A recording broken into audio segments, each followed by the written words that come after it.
ओहो दीदी, जीजा जी की तस्वीर। जीजा जी तो देखने में बहुत सुंदर है। शीतल चल जाए यहाँ से, मुझे तंग मत कर। सुलेखा जी, मेरी बच्ची से कभी कोई भूल हो जाए तो अपनी बेटी समझकर माफ कर देना। आज से आप ही इसकी माँ हो।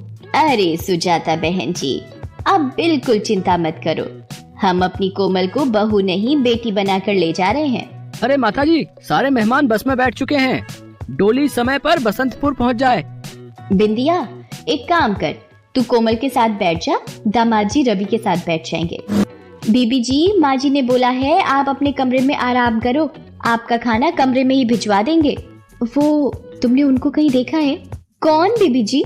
रवि, मेरे पति को। हाँ, अभी बाहर ही तो खड़े थे आपके सामने। बाहर खड़े थे पर मुझे तो कहीं नहीं दिखे। ये लो, आ गए रवि भैया। अच्छा भाभी, मैं जाती हूँ, माँ जी बुला रही हैं। तुम कौन हो? अरे मुझे नहीं पहचाना, मैं तुम्हारा पति रवि। लो, अभी शादी के कुछ घंटे भी नहीं बीते कि अपने पति को नहीं पहचान रही। ये क्या मजाक है, वो भी इतना भद्दा। रवि कहाँ है? मैं अभी माँ जी से पूछती हूँ।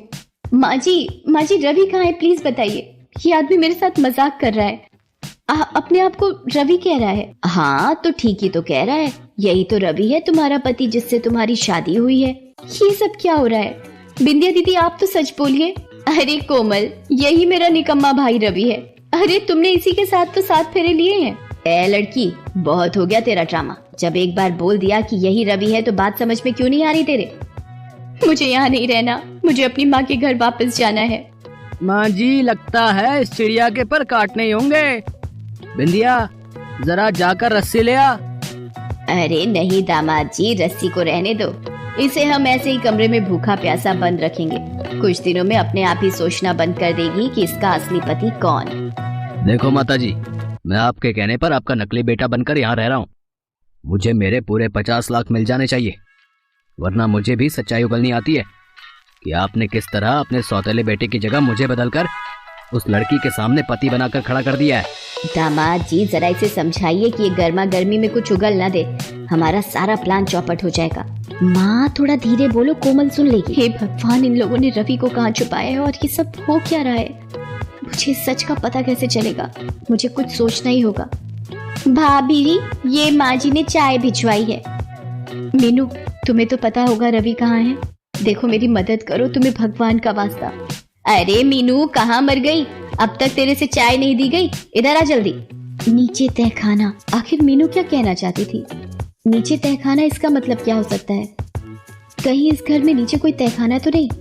मुझे पता लगाना ही होगा। कोमल, वो मोहल्ले की कुछ औरतें मुंह दिखाई के ले आई हैं, उनके सामने जितना माँ बोले उतना ही मुंह खोलना, वरना अंजाम बहुत बुरा हो सकता है। ये सब आपस में व्यस्त हैं, यही मौका है तहखाने तक पहुँचने का। माँ जी, मैं जरा वॉशरूम में साड़ी ठीक करके आती हूँ, जल्दी आना, मेहमान बैठे हैं। मेरे पास बस यही एक मौका है, मेरी मदद करो प्लीज। मैं तुम पर कोई आँच नहीं आने दूंगी, मेरा विश्वास करो। रवि, मैं कोमल आपकी पत्नी। ये आपकी क्या हालत बना दी है इन दरिंदों ने। पर इन लोगों ने आपके साथ ऐसा क्यों किया? कोमल, मुझे यहाँ से बाहर निकलना है, पर ये लोग तुम्हें भी मार देंगे, तुम यहाँ से जाओ। पर इन लोगों ने आपके साथ ऐसा क्यों किया? कोमल, ये मेरी सौतेली माँ और सौतेली बहन है। मेरे पिताजी इन लोगों की सच्चाई जान गए थे, तब उन्होंने सारी जायदाद मेरे और मेरी होने वाली पत्नी के नाम कर दी। ये देखकर इन दरिंदों ने मिलकर मेरे पिताजी का भी खून कर दिया।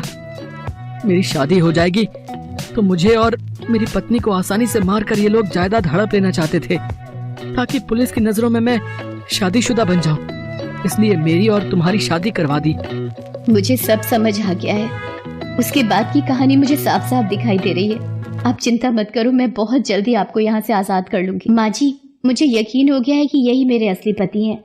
मेरी शादी इन्हीं के साथ हुई थी, पर मैं चाहती हूँ कि इस रिश्ते को नए सिरे से शुरू करने के लिए भगवान का आशीर्वाद ले लूं। मैं इनके साथ मंदिर जाना चाहती हूँ। चलो, देर आए दुरुस्त आए। रवि बेटा, जाओ बहू के साथ मंदिर हो आओ और अच्छे से भगवान का आशीर्वाद लेना। सुनिए, मैं जरा मंदिर की परिक्रमा करके आती हूँ, आप साथ चलेंगे? मुझे 7 बार परिक्रमा करनी है। अरे नहीं, तुम ही करो मंदिर की परिक्रमा, मैं तो थक गया हूँ। मैं यहीं बाहर सीढ़ियों पर बैठा हूँ, जाओ। भैया, जरा 2 मिनट के लिए अपना मोबाइल फोन देंगे? मुझे एक जरूरी फोन करना है, मैं अपना फोन घर भूल आई हूँ। हाँ हाँ, ये लीजिए। ये अंदर इसी घर में इंस्पेक्टर साहब ये लोग हैं। अरे अरे सुजाता बहन जी, आप अचानक, और ये पुलिस आपके साथ किस लिए? इन्हें मैंने बुलाया है माँ जी, ताकि आप लोगों का कच्चा चिट्ठा इन सबके सामने आ सके। आप लोग हत्यारे हो। इंस्पेक्टर साहब, इन सबको गिरफ्तार कर लीजिए। कोमल, जल्दी से इंस्पेक्टर साहब को रवि के पास ले चलो। कोमल, आज मेरे पिताजी की आत्मा को शांति मिलेगी। इन हत्यारों को तुम्हारे कारण ही सजा मिली है। तुम्हें अपनी जिंदगी में पत्नी के रूप में पाकर मैं बहुत खुश हूँ।